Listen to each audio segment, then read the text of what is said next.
Welcome to Monday Marks, a weekly vlog all about play, practice, and process. If you're looking to create your own artistic voice, I hope that this gives you a little bit of a spark to get you going. Hi, I'm Sharon Silicone. I'm a mixed media artist and art educator.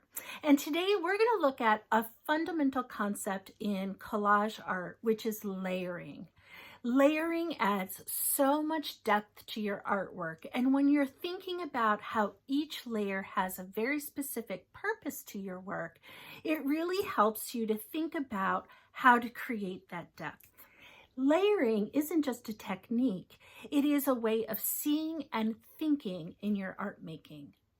So, why don't we get started?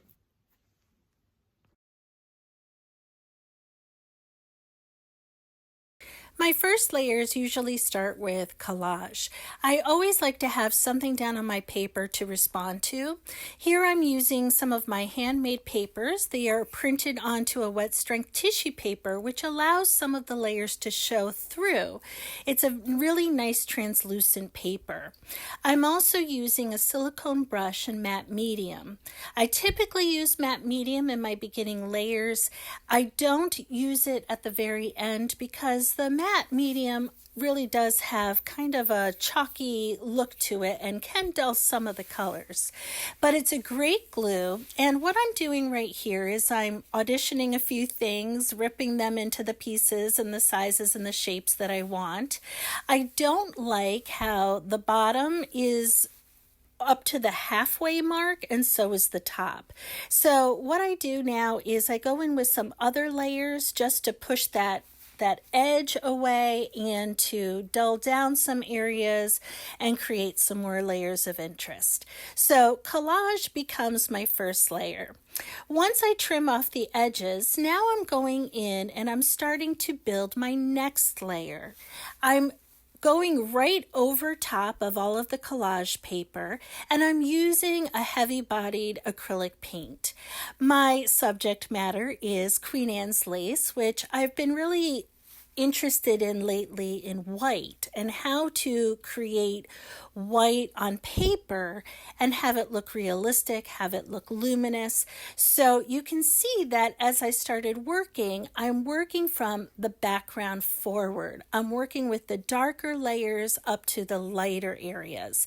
And I am using some glazing, which is a little bit of watered down paint, just to kind of add some additional layers over the top and stain the paper.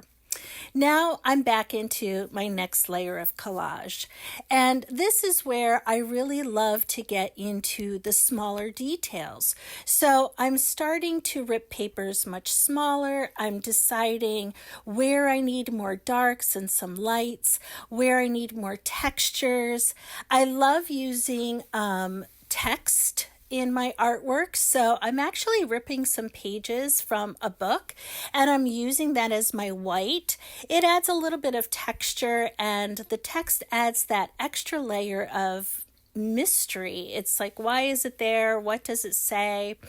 And then I start again building up some contrast in some of my layers, building out some of the lights that were maybe missing.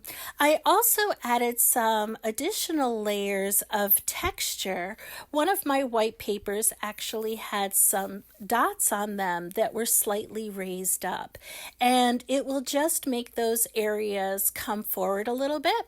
So here's the final piece, all three layers intact, and you can see the depth that you get from that. And had I not worked this way, the surface would have been maybe very even.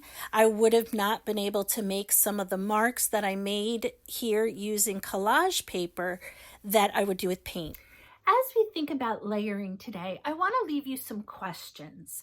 What were some of the most challenging parts of layering? Do you think that when you are working this way, which part feels most intuitive? Is it your foundation layer where you can just make any marks? Maybe it gives you something to respond to. Is it your mid layer where you're starting to bring things together? Or is it your final layers that really pull everything together? Which is most challenging? Which is most exciting? And where might you change your process a little bit to make it a little bit more of each? Thank you for being a part of my Monday Marks. I hope that today you found something that can spark your own interest and keep you on your own journey. I would love to have you give me a thumbs up if you found value in what you saw today. Maybe hit subscribe. And if you want to see more like this, never miss anything. Right down below, you can find information about my Make Your Mark Monday newsletter. It's a bi-weekly newsletter that will give you lots of prompts and strategies, questions to get you thinking in your own art practice. So I hope you'll join me next time, and bye for now.